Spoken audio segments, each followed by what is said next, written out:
Bismillah, alhamdulillah, wassalatu wassalamu ala rasulillah, wa ala alihi wa sahbihi wa man wala.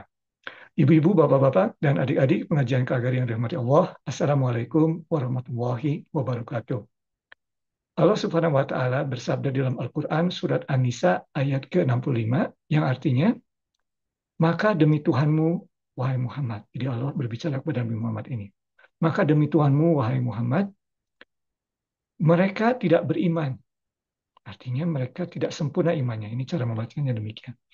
Mereka tidak sempurna imannya, sehingga mereka menjadikan engkau hakim dalam perselisihan-perselisihan yang timbul di antara mereka. Kemudian mereka pula tidak merasa di hati mereka suatu keberatan dari apa yang telah engkau putuskan atau hukumkan. Dan mereka menerima putusan itu dengan sepenuhnya. Maha benar Allah dengan segala firman-Nya. Surat An-Nisa ayat ke-65. Jadi ini sejalan atau serupa dengan hadis-hadis yang pernah kita pelajari yang diawali dengan la yu'minu ahadukum.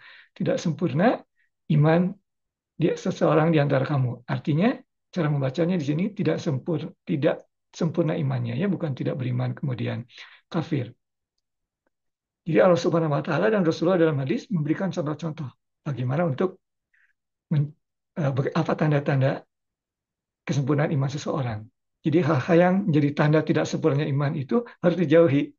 Nah, dalam hal ini adalah contohnya, pertama, sequential eventnya ya, Rasulullah SAW jadikan hakim. Jadi mereka ada perselisihan, kemudian meminta Rasulullah untuk menjadi hakimnya. Dan apa yang diputuskan oleh Rasulullah, mereka tidak ada merasa keberatan. Tidak ada rasa keraguan menerimanya. Dengan kata lain, sami'na wa ato.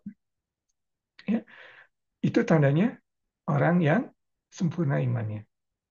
Nah, ini surat An-Nisa seperti sebelumnya diturunkan setelah Perang Uhud, tentunya jelas sekali ya. Dalam Perang Uhud, umat Islam mengalami kekalahan karena pasukan pemanahnya tidak taat kepada perintah Rasulullah untuk tetap pada tempatnya. Itu pada zaman Rasulullah SAW. Nah, apa artinya untuk kita yang tidak berada di konteks itu? Nah, ibu-ibu, bapak-bapak, dan adik pengajian kehormatan Allah, umat Islam ini umat yang sangat beruntung. Al-Quran di apa namanya dijaga keasliannya oleh Allah Subhanahu wa taala. Di dalam Al-Qur'an disebutkan dan juga terbukti ada manuskrip ataupun uh, sisa-sisa potongan dari ayat Al-Qur'an yang tertulis dalam batu ataupun manuskrip ya. Manuskrip itu seperti kertas ya. Jadi tentunya tidak berbentuk buku pada saat itu ya. Tapi ditemukan oleh para arkeolog misalnya surat At-Toha ya yang di Birmingham itu. Ternyata sama. Jadi kita yakin bahwa Al-Quran yang dibaca oleh Rasulullah, diturunkan oleh Jibril, kemudian dibaca oleh Rasulullah, kemudian dibaca juga dan dimemorize oleh para sahabat. Ada Al-Quran yang sama dengan yang kita baca sekarang. Dijamin 100% sama. Surat Al-Fatihah sama dulu dan sekarang. Tidak ada perbedaan. Ya. Kemudian hadis. Tidak ada agama lain pun yang memiliki konsep hadis seperti umat Islam. Umat Islam itu hadis ya, pembicaraan, tindakan, ataupun diamnya Rasulullah. Itu diabadikan. Dan tidak cuma diabadikan, diklasifikasikan. Mana yang sahih, ya, yang terpercaya dari sisi penyampaiannya. Ya. Tidak ada orang, kalau ada orang yang menyampaikannya itu tidak terpercaya, maka hadisnya turun derajatnya. Mungkin artinya benar, tetapi eh, ada orang yang tidak terpercaya, tidak mau ambil risiko. Disebutkan, jujur. Ya. Apakah itu tidak dipakai? Mungkin dipakai hadisnya tetap ya dalam konteks tertentu, tapi orang jadi tetap tahu bahwa dipakai, tetapi ingat ini hadisnya ada penyampaian yang mungkin kurang terpercaya atau keterpercayaannya kurang, ya. Tapi diabadikan.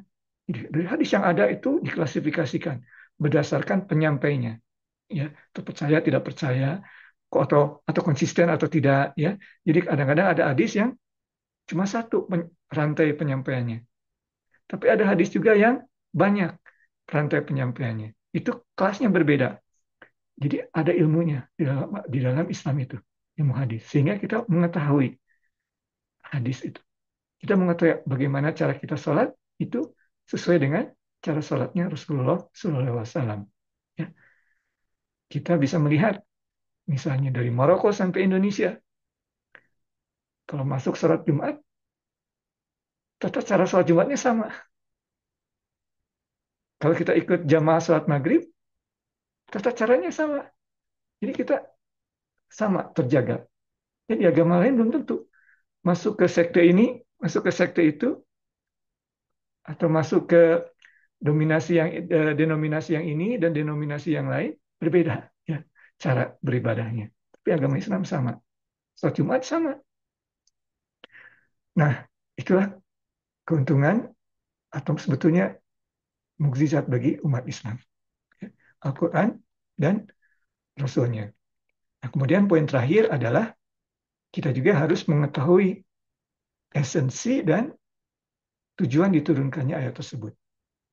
Sehingga kita dapat mengamalkannya dalam konteks yang sesuai di masa hidup kita.